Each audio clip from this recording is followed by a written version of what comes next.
Hello everyone, welcome to Super 20 Institute. My name is Vanchika Sharma and I'm here to teach you biology. So, हमने अपना first chapter start किया था bio का, that was reproduction in organisms, right. उसमें हमने कुछ basic terms discuss कर लिए हैं, ऑलमोस्ट हमारा चैप्टर खत्म है, ठीक है। तो एक बार हम क्विक रिवीजन कर लेते हैं कि हमने क्या पढ़ा है उसमें। देन आफ्टर दैट जो कुछ इम्पॉर्टेंट चीज़ें हैं प्लांट्स के कॉन्टेक्स्ट में, क्योंकि हमारा जो नेक्स्ट चैप्टर है that is reproduction in plants, तो उसके लिए हमें वो चीज़ों के बारे में क्लैरिटी होना ज़रूरी है, ठीक है। तो एक बार वो डिस्कस कर लेते हैं, उसके बाद हम अपने नेक्स्ट चैप्टर पे प्रोसीड करेंगे, ठीक है। तो कल के लेक्चर में जो हमने पढ़ा था, फर्स्ट लेक्चर में हमने पढ़ा रिप्रोडक्शन क्या है, राइट। उसके बाद हमने लाइफ स्पैन के बारे में पढ़ा, देन उसके बाद टाइप्स ऑफ रिप्रोडक्शन पढ़े। ए सेक्शुअल मोड होता है एक रिप्रोडक्शन का और एक सेक्शुअल मोड होता है, ठीक है। फिर हमने various modes of sexual reproduction पढ़े एंड ए सेक्शुअल रिप्रोडक्शन के बारे में पढ़ा। देन उसके बाद हमने क्या पढ़ा, डिफरेंट फेजेस जो एक सेक्शुअली रिप्रोड्यूसिंग ऑर्गेनिज्म की लाइफ में आते हैं, हमने उनके बारे में पढ़ा, ठीक है। जैसे कि तीन फेजेस के बारे में हमने बात करी थी। सबसे पहला था हमारे पास जुवेनाइल फेज, ठीक है, और सेकेंड वन था हमारे पास रिप्रोडक्टिव फेज, ठीक है, और थर्ड वन था सेनेसेंस, राइट।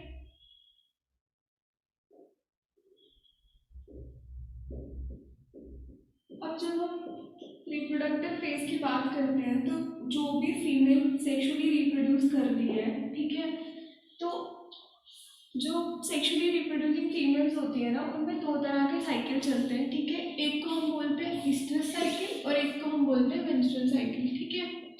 मेंस्ट्रुअल साइकिल के बारे में तो सबने सुना ही हुआ कि मेंस्ट्रुअल साइकिल क्या है, ठीक है, क्योंकि ह्यूमंस में मेंस्ट्रुअल साइकिल प्रीडोमिनेंटली ऑब्जर्व किया जाता है, ठीक है।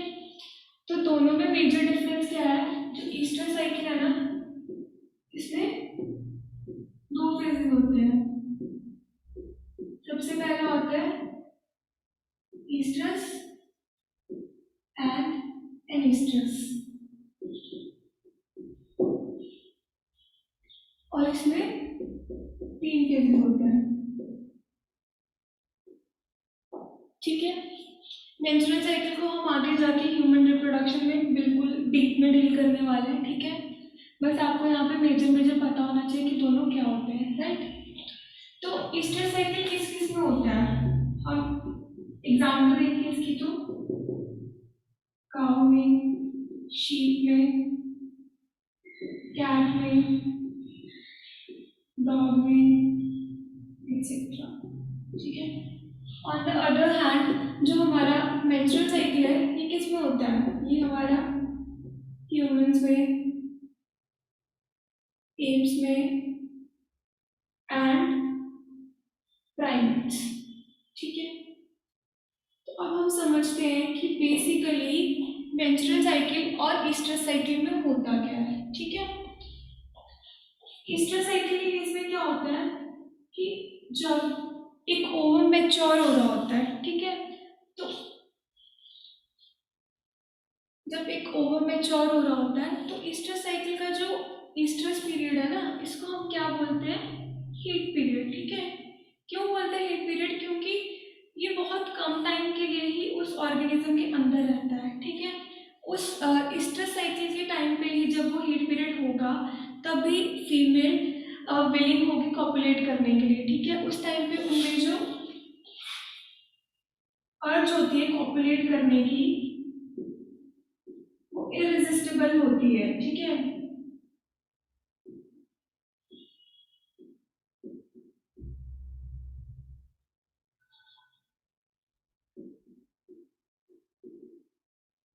ठीक है, और फीमेल्स तभी कॉपुलेट करती हैं जब हमारा हीटिंग पीरियड चल रहा होता है, that is estrus phase. Anestrus phase में क्या होता है कि उस टाइम पे ना तो हार्मोन्स का लेवल वैसा होता है, ना ही हमारा ओवम वैसा होता है फेवरेबल कंडीशन में कि वो कॉपुलेट कर पाए और वो एग फर्टिलाइज हो पाए, ठीक है। मेन हमारा यही है ईस्टर साइकिल के केस में, ठीक है। उसके बाद अगर हम मेंस्ट्रुअल साइकिल की बात करें, यहाँ पे क्या होता है, जरूरी नहीं है कि जब हमारा ओवुलेशन का टाइम हो रहा होगा, क्योंकि हमने सुना है कि जो मैक्सिमम चांसेस होते हैं फर्टिलाइजेशन के वो हमारे ओवुलेशन के टाइम पे ही होते हैं, but that is not the case. ऐसा तो होता नहीं है कि वो किसी और टाइम पे कॉपुलेट नहीं करते हैं, है ना। बट यहाँ पे क्या हो रहा है, ये उसी टाइम पे कॉपुलेट करते हैं, ठीक है। और यहाँ पे मोस्टली क्या होता है कि जब फीमेल्स मेंस्ट्रुएट कर रही होती है ना, मतलब ब्लीडिंग हो रही होती है,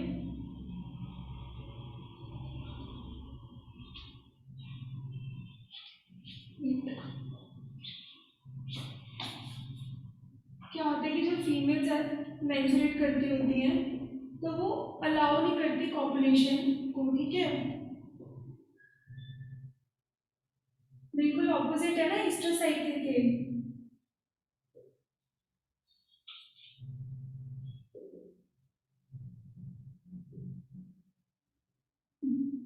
ईस्टर साइकिल में इसके ऑपोजिट में क्या होता है कि जब उनका ईस्टर फेज चल रहा होता है, जब उनका हीटिंग पीरियड चल रहा होता है, तो वो हमेशा कॉपुलेट करती है, ठीक है। और जो मेजर पॉइंट हमें याद रखना है, यहाँ पे जो थिकनेड एंडोमेट्रियम है ना, तो वो शेड होके रीअब्सॉर्ब हो जाती है।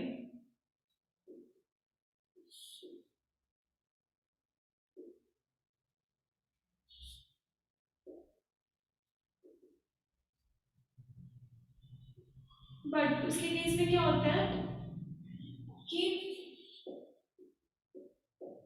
एंडोमेट्रियम शेड होती है और ब्लीडिंग होती है, ठीक है।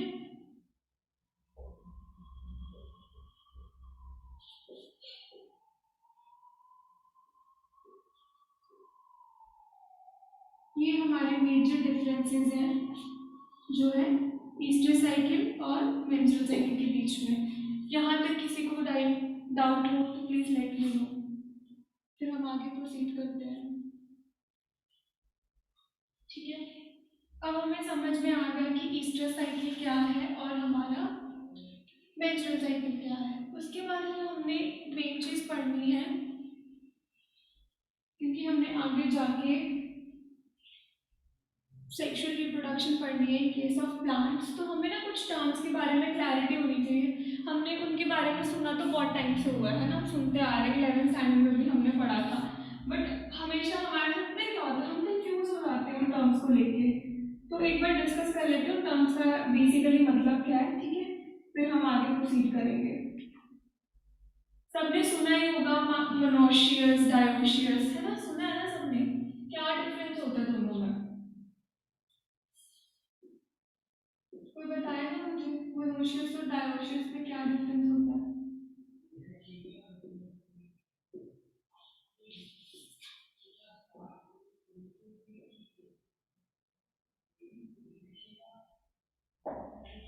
बेसिकली जो मोनोशियस प्लांट्स होते हैं ना, उनमें क्या होता है कि जो फीमेल फ्लावर है, ठीक है, and male flower are present on the same plant.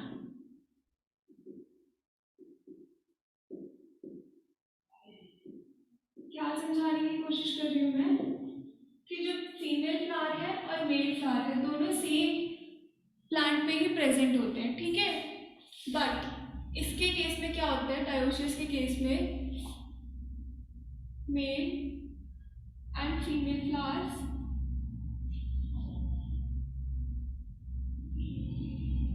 Are present on the different plants. अब इसको हमने याद कैसे रखना है, ठीक है।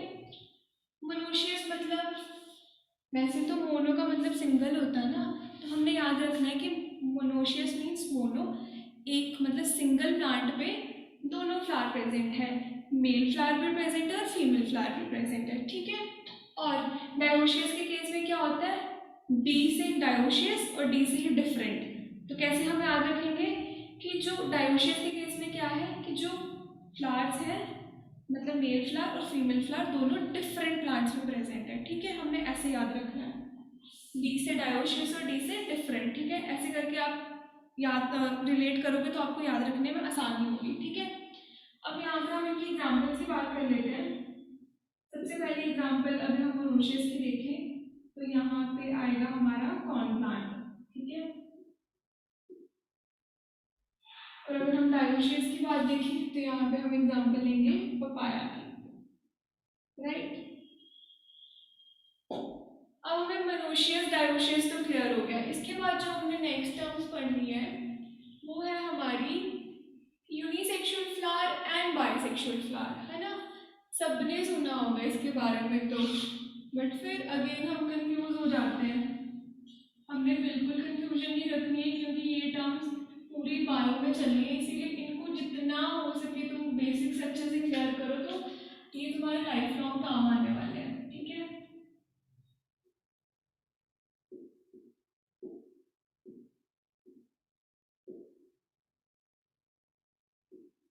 ठीक है, हम क्या पढ़ने वाले हैं यूनिसेक्सुअल फ्लावर और बाइसेक्सुअल फ्लावर के बारे में।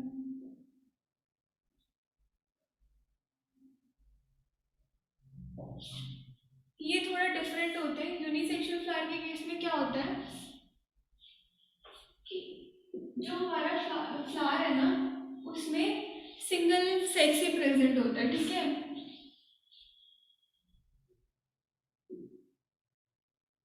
फ्लावर कंटेन्स ओनली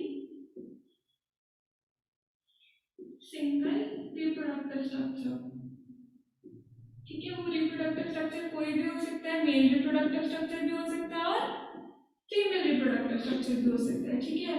स्टेमन भी हो सकता है, पिस्टिल भी हो सकता है, ठीक है। समझ में आया। एग्जाम्पल क्या लेंगे हम इसकी एग्जाम्पल हमारे पास आएगी पपाया, राइट। और जो हमारा बाइसेक्सुअल फ्लावर है ना उसमें क्या होता है, this type of flower contains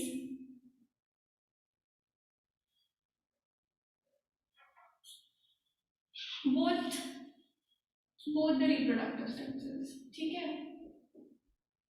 male reproductive structure भी प्रेजेंट होगा और फीमेल रिप्रोडक्टिव स्ट्रक्चर भी प्रेजेंट होगा।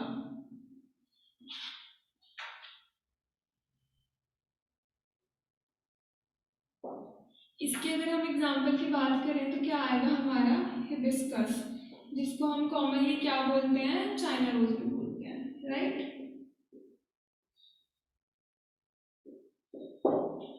अब देखो एक और चीज हमने जो ध्यान रखनी है इसमें, जो यूनिसेक्सुअल फ्लावर है एज वी ऑल नो यहाँ पे सिंगल रिप्रोडक्टिव स्ट्रक्चर ही प्रेजेंट है, तो इसमें फर्टिलाइजेशन कैसे होगी, इसमें हमेशा क्रॉस फर्टिलाइजेशन ही होगी, ठीक है। क्योंकि इसके पास अपना दूसरा रिप्रोडक्टिव स्ट्रक्चर तो है नहीं, तो यहाँ पे सेल्फ फर्टिलाइजेशन तो हो नहीं सकती। बट यहाँ पे क्या होगा, यहाँ पे सेल्फ फर्टिलाइजेशन भी हो सकती है और उसके साथ साथ क्रॉस फर्टिलाइजेशन भी हो सकती है। ये चीज क्लियर है सबको? अभी तक समझ आ गया ना कि हमने यूनिसेक्सुअल फ्लावर और बाइसेक्सुअल फ्लावर के बारे में क्या पढ़ा, ठीक है।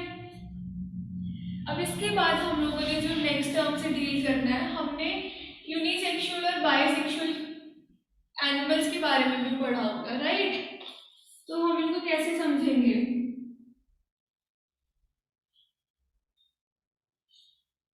बताएगा मुझे कोई यूनिसेक्सुअल एनिमल और बाइसेक्सुअल एनिमल्स कौन से होते हैं, ठीक है। दोनों एकदम सेम होते हैं, ठीक है, प्लांट के जैसे केस है इनका। यूनिसेक्सुअल एनिमल में क्या होगा, सिंगल रिप्रोडक्टिव ऑर्गन प्रेजेंट होगा उस ऑर्गेनिज्म में, और जो बाइसेक्सुअल है उसमें एक ही एनिमल में दोनों रिप्रोडक्टिव स्ट्रक्चर्स होंगे। बाइसेक्सुअल एनिमल्स को हम कई बार हर्मेफ्रोडाइट भी बोलते हैं, ठीक है। क्या टर्म यूज करते हैं हम उसके लिए, हर्मेफ्रोडाइट,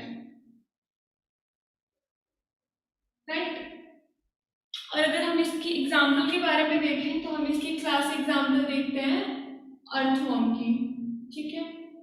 हमेशा जब भी आप कोई ऑर्गेनिज्म के बारे में पढ़ रहे हो ना, तो एक चीज आपको हमेशा याद रखनी है कि अगर उसका कोई कॉमन नेम है ना तो आपको हमेशा उसका कॉमन नेम याद रखना है, क्योंकि कॉम्पिटिशन क्वेश्चंस आते हैं कि आपको कॉमन नेम पूछ लेंगे, है ना, किसी का साइंटिफिक नेम दिया हुआ और आपको पूछेंगे कि इस ऑर्गेनिज्म को हम कॉमनली किस नाम से जानते हैं, राइट। तो अर्थवॉर्म को फार्मर्स फ्रेंड भी बोला जाता है। क्यों बोलते हैं हम इसको फार्मर्स फ्रेंड? किसी को पता है इसके पीछे का रीजन क्यों बोलते हैं? इसको हम फार्मर्स फ्रेंड इसलिए बोलते हैं क्योंकि ये एक ऐसा ऑर्गेनिज्म है जो फार्मर्स की हेल्प करता है in order to make the soil fertile, ठीक है। इनकी वजह से जो सॉइल की जो फर्टिलिटी है ना वो इंक्रीज हो जाती है, इसीलिए इनको फार्मर का फ्रेंड बोला जाता है, ठीक है। अब अगर हम यूनिसेक्सुअल एनिमल्स की बात करें तो हम ह्यूमंस को ही देख लो, ठीक है। इसकी सबसे बढ़िया एग्जांपल है ह्यूमंस, ठीक है। अब यहाँ पे दो तीन और चीजें हैं जो हम डिस्कस करने वाले हैं। कल हमने गैमेटोजेनेसिस का प्रोसेस पढ़ा, ठीक है। तो हमारे पास हमें पता तो है कि गैमेटोजेनेसिस क्या है, the process of formation of gametes, ठीक है। अब हमारे पास जो गैमेट्स है ना, गैमेट्स भी हमारे पास दो तरह के होते हैं। कौन कौन से वो दो टाइप्स होती हैं? आइसोगैमेट्स एंड हेटेरोगैमेट्स, ठीक है। अगर आपको कभी भी ज्यादा याद नहीं रखना ना, हमेशा वर्ड्स के मतलब समझने की कोशिश करो, वहां से आधी चीजें आपके लिए क्लियर हो जाएंगी। आइसो माने तो सिमिलर, ठीक है। क्या हम बोलेंगे? The gametes which are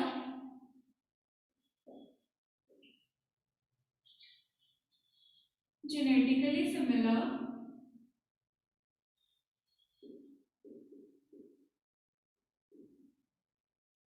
are called as आइसोगैमेट्स।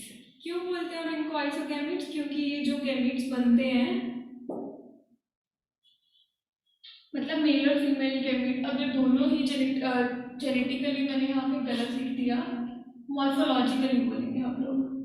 Morphology मतलब जो एक्सटर्नल उनकी अपीयरेंस है, अगर वो वैसे सिमिलर है तो उन गैमेट्स को हम क्या बोलेंगे? आइसोगैमेट्स, ठीक है। अब इसकी एग्जांपल अगर हम देखें तो इसकी एग्जांपल है लाइकोपस। अब अगर हम वहीं पे हेटेरोगैमेट्स की बात करें तो वो क्या होते हैं? The gametes which are not morphologically similar। क्यों नहीं सिमिलर है मॉर्फोलॉजिकली? इसको अभी हम एक एग्जांपल से समझते हैं। किसी को थोड़ा सा आइडिया है कि हेटेरोगैमेट्स की एग्जांपल क्या हो सकती है? बताएगा मुझे कोई? चलो मैं बता देती हूँ, इसकी एग्जांपल होगी ह्यूमंस, ठीक है। अभी आपको क्लियर हो जाएगा इनको हमने मॉर्फोलॉजिकली डिसिमिलर क्यों बोला है। देखो, सबसे पहली बात है कि मैंने क्या बोला इसकी डेफिनेशन में, the gametes which are not morphologically similar are called as heterogametes. क्यों बोलते हैं हम इनको? क्योंकि देखो, अगर आप ओवम देखोगे, ठीक है, ये हमारा ओवम हो गया, ठीक है, और ये हमारा स्पर्म हो गया, ठीक है। तो जो हमारा ओवम है ना, बहुत ज्यादा बड़ा होता है साइज में इन कंपैरिजन टू स्पर्म, ठीक है। स्पर्म के कंपैरिजन में ओवम बहुत बड़ा होता है साइज में। दूसरी चीज, हमारा स्पर्म मोटाइल होता है, जो ओवम होता है वो नॉन मोटाइल होता है, मतलब वो मूव नहीं कर पाता, ठीक है। तो ये दोनों मॉर्फोलॉजिकली तो बहुत ज्यादा डिसिमिलर है एक दूसरे से, ठीक है। तो इसलिए हम इनकी एग्जांपल देंगे हेटेरोगैमेट्स की, ह्यूमंस की, और एक और एग्जांपल है वॉलपॉक्स, ठीक है। यहाँ तक किसी को कोई कंफ्यूजन हो, कहीं पे डाउट आ रहा हो, या कहीं पे आप लोगों को लग रहा है कि नहीं सब चीजें मिक्स हो रही है, जस्ट लेट मी नो, ठीक है।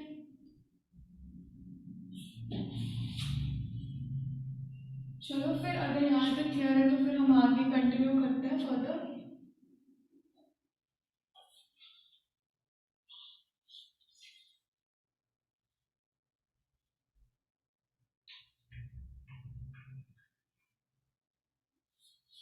अब हमें पता चल गया कि होमो आइसोगैमेट्स क्या है, हेटेरोगैमेट्स क्या है, ठीक है, मोनोशियस क्या है, डायोशियस क्या है, ठीक है। इससे क्या होगा कि हमारे जो बेसिक कंसेप्ट का चैप्टर था ना फर्स्ट वाला, वो कंप्लीट हो चुका है। हमने जितनी भी चीज़ें थी उसके रिगार्डिंग जो हम नेक्स्ट चैप्टर्स में फर्दर डील करने वाले हैं वो कंप्लीट है, ठीक है। पिछली क्लासेस में मैंने एनसीईआरटी सॉल्यूशन क्वेश्चंस डिस्कस किए थे। जो क्वेश्चंस बचे हैं आज हम लोग वो डिस्कस कर लेते हैं, ठीक है। फर्स्ट क्वेश्चन जो मैं डिस्कस करना चाहूँगी दैट इज इन्होंने बोला है justify the statement why vegetative reproduction is regarded as an asexual mode of reproduction. हम क्यों बोलते हैं वेजिटेटिव रिप्रोडक्शन को कि वो एक एसेक्सुअल रिप्रोडक्शन ही है, ठीक है। तो इसमें क्या है, हमने जो वेजिटेटिव रिप्रोडक्शन प्रोपेगेशन के बारे में पढ़ा था तो हमने क्या देखा था कि यहाँ पे क्या होती है कि जो वेजिटेटिव यूनिट्स होती हैं वो प्रोपेगेट करती हैं और एक न्यू ऑर्गेनिज्म को डेवलप हो जाती हैं, ठीक है। तो यहाँ पे क्या हो रहा है, कोई न्यू जेनेटिक मेकअप बन नहीं रहा, ठीक है। जो पेरेंट है उसी के जैसे सिमिलर हमारे न्यू प्लांट बन रहे हैं, इसीलिए हम इसको क्या बोलते हैं कि ये it is a type of asexual reproduction, ठीक है।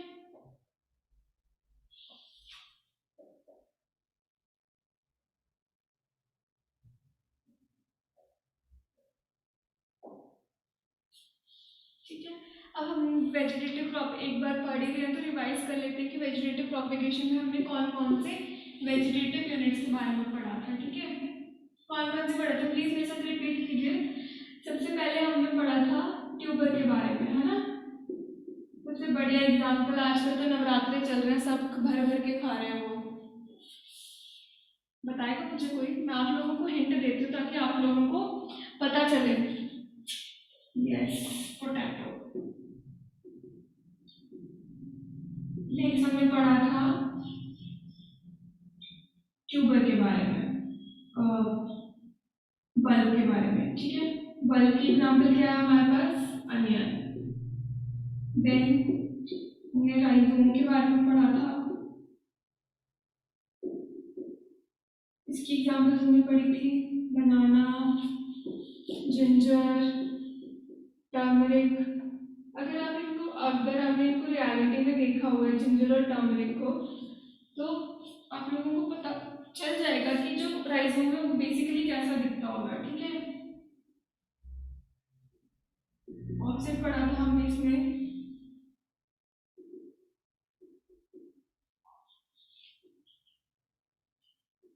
तो ये जो सारे एग्जाम्पल्स है ना, ट्यूबर हो गया, बल्ब हो गया, राइजोम हो गया, ऑफसेट हो गया, तो ये किसकी एग्जाम्पल है, ये सारी हमारी मॉडिफिकेशंस हैं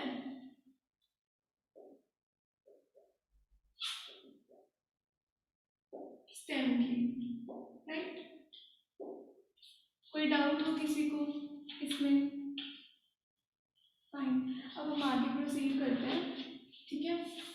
नेक्स्ट क्वेश्चन जो हमारे पास दे रखा है, उन्होंने बोला है कि differentiate between zoospores and conidia. हमने पढ़ा था ना स्पोरुलेशन का प्रोसेस एसेक्सुअल रिप्रोडक्शन के केस में, वहां पे हमने दो तरह के स्पोर्स पढ़े थे। एक हमने पढ़े थे जूस्पोर्स, ठीक है, और दूसरे हमने पढ़े थे कोनिडिया, राइट।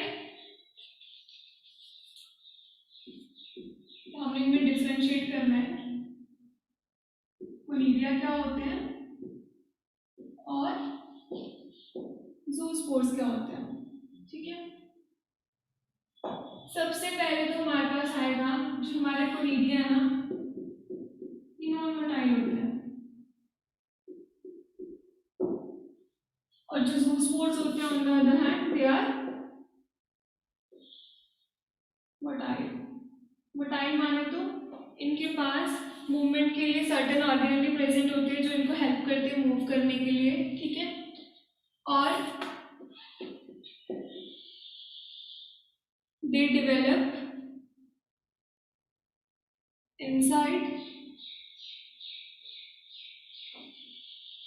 zoosporangium, ये ज़ूस्पोरेंजियम क्या है? ये ज़ूस्पोरेंजियम एक स्ट्रक्चर है, ठीक है, जिसके इनसाइड हमारे ज़ूस्पोर्स डेवलप करते हैं, ठीक है। उसके बाद कोलिडिया सिंगली भी प्रोड्यूस हो सकते हैं और चेन्स में भी।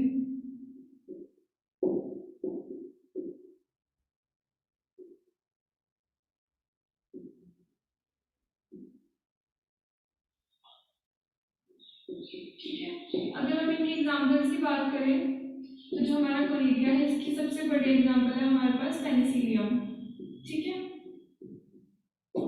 और जो हमारे ज़ूस्पोर्स हैं उनकी हम एग्जाम्पल लेंगे क्लेमाइडोमोना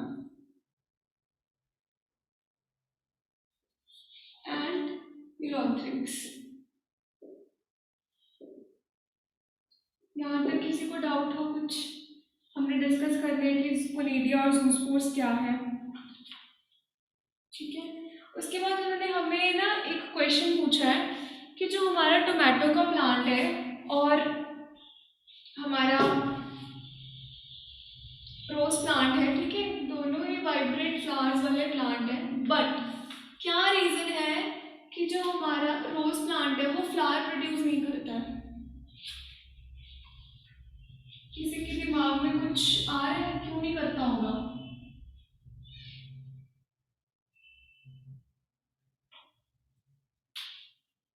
वैसे तो जो मैं आप लोगों को फ्रूट की डेवलपमेंट है ये नेक्स्ट चैप्टर में पढ़ाने वाले हैं, यहाँ पे हम हल्का हल्का डिस्कस कर लेते हैं कि क्या है इसके पीछे का बेसिक रीजन। तो क्या होता है कि जो हमारी ओवरी होती है ना, जब वो अच्छे से मैच्योर कह लो या राइपेंड बोल दो तुम लोग उसको, तो किस में डेवलप करती है? वो डेवलप करती है फ्रूट में, ठीक है। और उसी तरह से जो हमारा ओव्यूल है वो हमारा किस में डेवलप होता है? सीड में, ठीक है। और जो सपोज ये ओवरी है, ठीक है, इसके आउटर में जो हमारी लेयर प्रेजेंट है ना, इस लेयर को हम क्या बोलते हैं? पेरिकार्प। तो सिंपल सा रीजन यही है कि जो हमारा रोज प्लांट है ना उसमें जो ओवरी है वो राइप ही नहीं होती है और मे बी इतनी पोटेंट ही नहीं है कि वो एक फ्रूट को डेवलप कर पाए, ठीक है। वो सिर्फ इतनी ही कैपेबल है कि उसके ऊपर फ्लावर आ सके, ठीक है। यही रीजन है कि उस केस में कभी भी फ्रूट नहीं बनता है, ठीक है। तो यहाँ पे हमारे जितने भी एनसीईआरटी के एग्जाम्पल प्रॉब्लम्स बची हुई थी वो हमने डिस्कस कर ली है। इससे हमारा फर्स्ट चैप्टर डन होता है, ठीक है। अब आप लोगों का काम क्या है, आप लोगों ने अच्छे से अपना जो तुम्हें एनसीईआरटी एग्जाम्पल वाले नोट्स दे रखे हैं, ठीक है, और एनसीईआरटी तो आप लोगों ने पढ़नी ही पढ़नी है, ठीक है। उसके बाद आपने क्या करना है, एक बार जो नीट पर्सपेक्टिव से इंपॉर्टेंट नोट्स है ना उसके साथ ही अटैच है नोट्स, आप लोगों को उससे गो थ्रू करना है, ठीक है, समझना है। आपने कोशिश करनी है कि जो एक्स्ट्रा दे रखा है हमें समझ आ रहा है, फिर आप लोगों के जो डाउट्स आएंगे वो आप लोगों ने आके मुझे बताने हैं, देन हम वो लोग डिस्कस करेंगे वो डाउट्स, ठीक है। और उसके बाद हमारा वीकेंड पे एक टेस्ट होने वाला है जिसमें एक सब्जेक्टिव टेस्ट होगा और ऑब्जेक्टिव टेस्ट होगा, राइट। उसके बाद हम क्या करने वाले हैं, जब हमारा फर्स्ट चैप्टर डन हो गया उससे पहले ही हम लोग सेकेंड चैप्टर शुरू करने वाले हैं अभी। अगर आपको बीच में कोई डाउट होगा तो हम इन बिटवीन किसी एक क्लास में अपना डाउट सेशन रख लेंगे, ठीक है। तो अभी मैं आप लोगों को सिर्फ बेसिक इंट्रोडक्शन दे देती हूँ जो हमारी सेकेंड चैप्टर के बारे में है। सेकेंड चैप्टर जो हमारा डील करने वाला है, ठीक है, वो है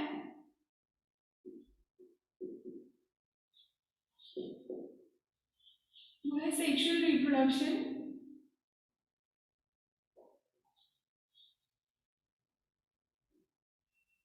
इन केस ऑफ प्लांट्स।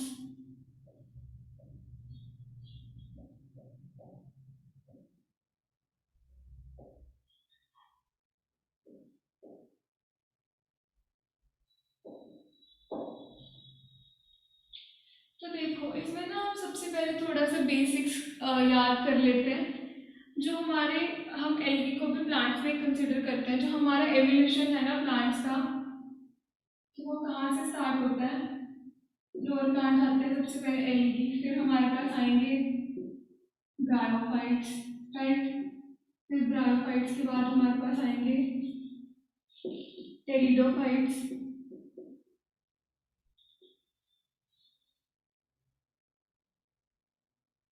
फिर उसके बाद हमारे पास आएंगे जिम्नोस्पर्म्स, ठीक है। उसके बाद हमारे पास आएंगे एंजियोस्पर्म्स, ठीक है।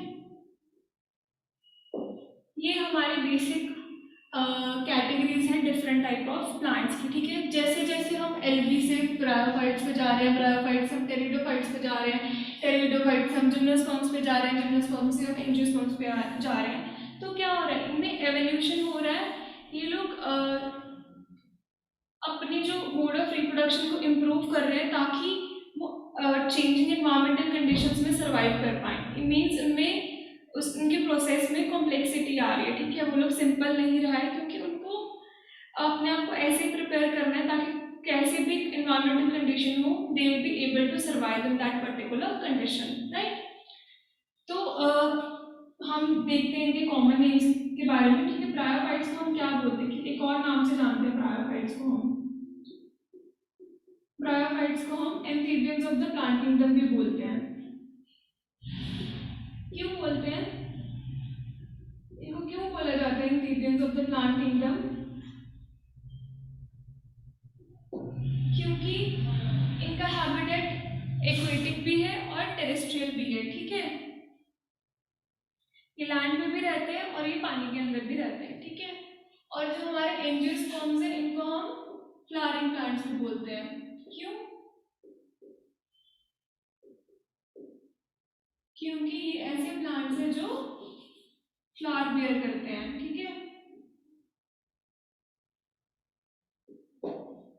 यहाँ तक आपको बेसिक समझ में आ गया कि हम लोग क्या डील करने वाले हैं, किनके बारे में आगे पढ़ने वाले हैं, ठीक है।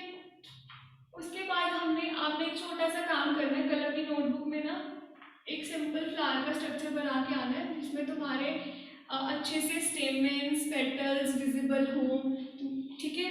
उसमें जो तुम्हारा मेल और फीमेल रिप्रोडक्टिव पार्ट है फ्लावर का वो विजिबल हो। कल मैं आप लोगों को वो ड्रॉ करवाऊंगी, अच्छे से समझाऊंगी, देन हम ये अपना हमारा जो सेकेंड चैप्टर है वो स्टार्ट करेंगे, ठीक है। सो आई होप आप लोगों को सब क्लियर हो गया होगा। बहुत अच्छी बात है, हमने हमारा फर्स्ट चैप्टर कंप्लीट कर लिया और हम सेकेंड पे प्रोसीड करने वाले हैं, ठीक है। तो फिर हम कल की क्लास में मिलते हैं। Thank you so much everyone.